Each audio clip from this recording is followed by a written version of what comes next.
New photos of Anthony Joshua's wrecked car show how he came within inches of death after a crash in Nigeria. The heavyweight British boxing champion was travelling in a Lexus Jeep when it smashed into a stationary truck shortly after 11 a.m. 2 of the 5 people involved in the crash tragically lost their lives, but Joshua survived with just minor injuries and was taken to a local hospital. A friend of the star said that he's okay, but badly shaken. To give some context for any of our listeners and viewers who don't have the full picture, it happened on a major road near the Nigerian city of Lagos.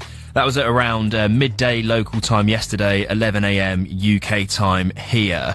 The 2 men who lost their lives were both Joshua's friends, but also parts of his close team, which makes it all the more tragic. So Cena Gari was his strength and conditioning coach, and Latifi Odelli was his personal trainer. Absolutely awful news that Joshua's lost both of those 2. He emerged from the wreckage in one piece, which we're all grateful for here at Talk Sport. For context as well, the Nigerian officials say the black Lexus they were in collided with a stationary red truck. It was on this Lagos to Eyewitnesses Expressway. It's known as one of Nigeria's deadliest roads, with particularly heavy traffic, Jeff, at this time of year, as many Nigerians are heading back to their home country to spend some time with their loved ones over the festive period. We're told the car they were in actually lost control during an overtaking manoeuvre and then crashed into this stationary truck on the side of the road. Pictures circulating on social media after the crash show a crowd of onlookers then gathering around the wreckage. Joshua then emerging from that vehicle, and many people who have seen that on the back pages of many national newspapers today, and the front pages actually.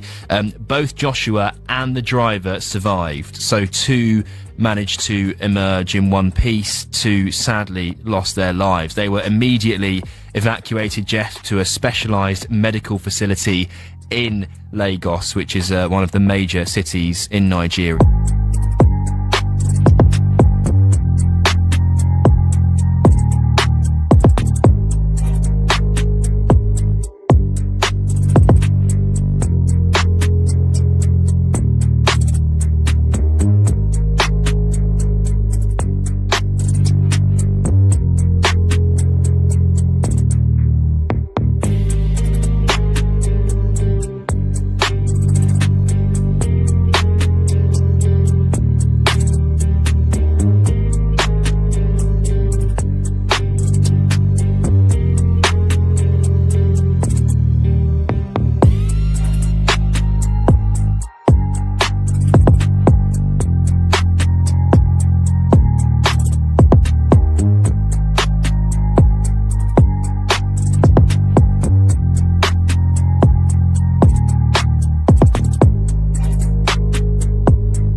The scene was beyond horrifying.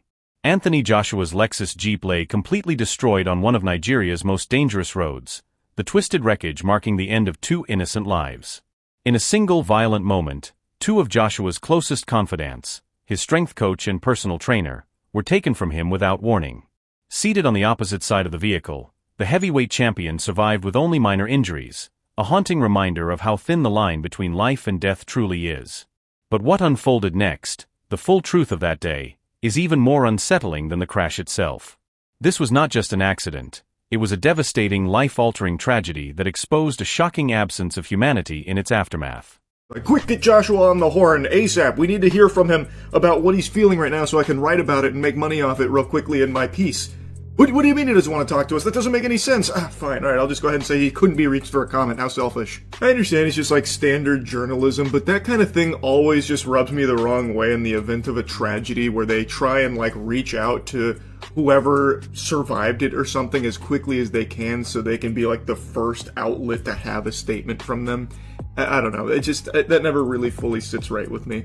Anyway though, like I said at the beginning of the video, I don't normally cover things like this, but when I was learning about this story, I don't know, man. It was just such a terrible thing, and it's a very scary reminder of just how quickly life can change, where things can be going amazing for you in life, right? Like Anthony Joshua just recently was talking about having the best weekend of his life with everything going on, and then just from out of nowhere, at the height of everything going really well, heartbreaking tragedy can occur. It's just sad and scary. It's just fucking terrifying. You just gotta cherish life every second of it. Every second you spend in this corporeal realm is a gift, and you know, it's just, you never know what can happen. So I'm wishing the best to the families of Lats and Cena moving forward, and wishing a speedy recovery to Anthony Joshua and the other survivor from this tragedy.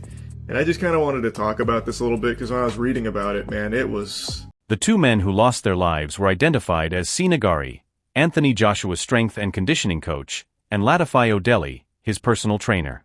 They were far more than members of his team. They were close friends, trusted confidants, and essential figures within his inner circle, making their sudden loss deeply devastating. Their deaths sent shockwaves throughout the boxing world, a sobering reminder of how quickly triumph can turn into tragedy. Joshua's bond with them was forged through years of grueling training, shared sacrifice, and unwavering ambition, a connection that was brutally severed in a single fateful moment. This tragedy was not only about a champion's survival, but about the profound and irreversible personal loss he was forced to endure. I think it will take longer for Anthony Joshua to get back in the ring now.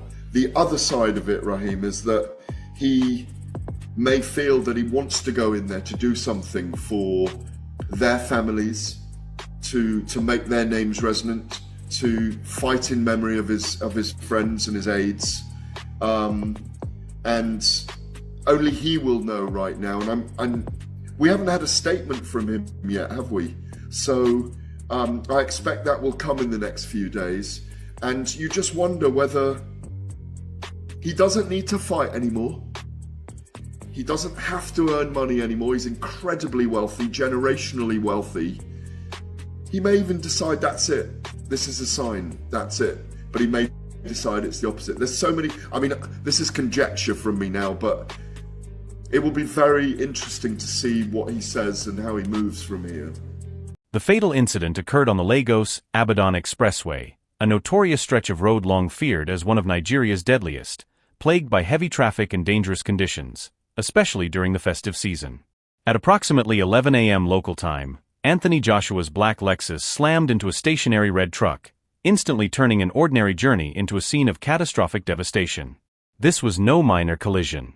It was a high-impact crash on a road where safety is often a gamble rather than a guarantee.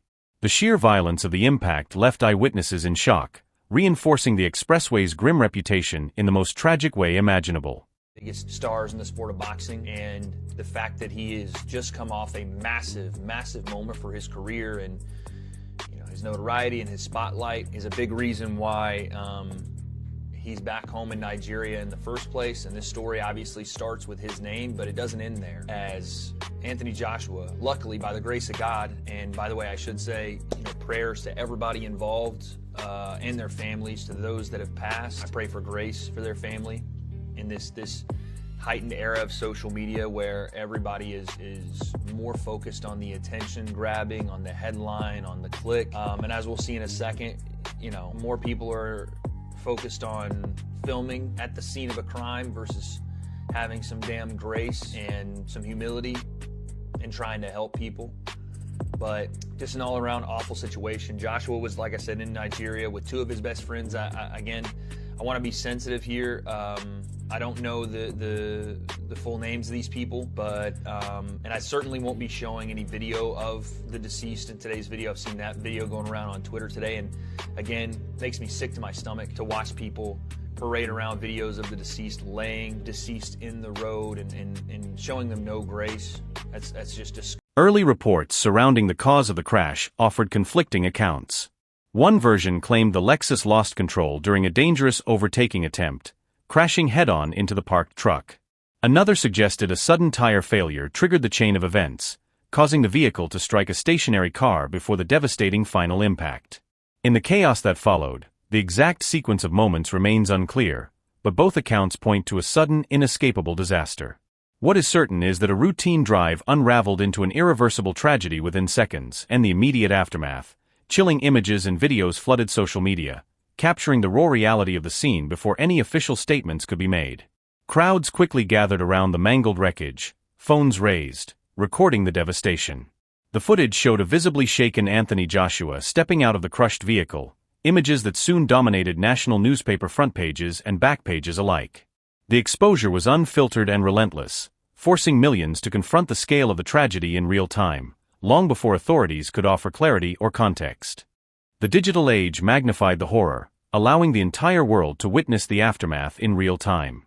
Despite the sheer violence of the crash, Anthony Joshua survived with relatively minor physical injuries. Those who spoke to him described him as badly shaken but physically stable. He was swiftly evacuated from the scene and transported to a specialized medical facility in Lagos, where doctors confirmed his condition was stable and he remained under observation. That anyone, let alone Joshua, could walk away from such devastation was immediately described as nothing short of a miracle. It stood as a chilling testament to sheer fortune, or perhaps something deeper, amid total destruction. Yet in the moments that followed, an unsettling lack of empathy emerged from certain corners of the media. One CNN report notably concluded by stating that Joshua could not immediately be reached for comment, a line that sparked outrage across the boxing world. Charles White Jr., widely known as Pinchin, openly condemned the remark, questioning how any outlet could expect a statement from a man just hours removed from a fatal crash that claimed the lives of two of his closest friends. The rush for a quote, he argued, revealed a troubling prioritization of headlines over humanity, exposing the cold mechanics of media culture at its worst. Later, Matchroom Boxing, Joshua's promoter, released an official statement confirming the tragic news.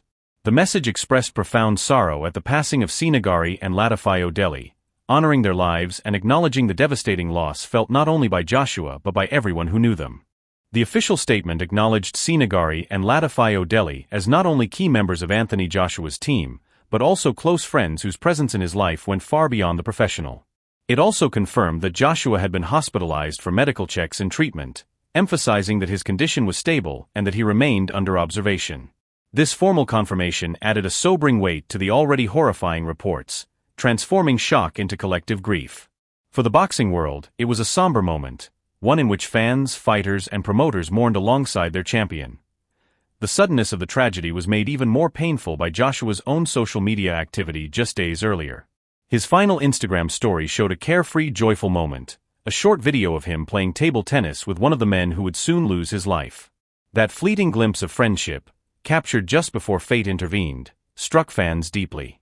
What had once been an innocent, happy clip instantly became a haunting reminder of how quickly life can shift from laughter to loss, leaving behind only echoes of what was. The trip to Nigeria itself was meant to be a celebration, a festive homecoming filled with family gatherings and joy following Joshua's recent success in the ring. Instead, what should have been a season of warmth and connection ended in an unimaginable nightmare. The contrast between expectation and reality only deepened the tragedy. This was not simply a holiday gone wrong, it was the cruelest possible twist of fate, shattering plans, futures, and lives in a single devastating moment. Further emotional details later emerged, revealing the selfless reason Cena Gari chose to join the trip. According to his uncle, Cena, a successful gym owner in his own right, accompanied Joshua simply because he did not want him to be alone during their extended stay. In a heartbreaking turn, both Cena and Latifi were seated on the opposite side of the vehicle.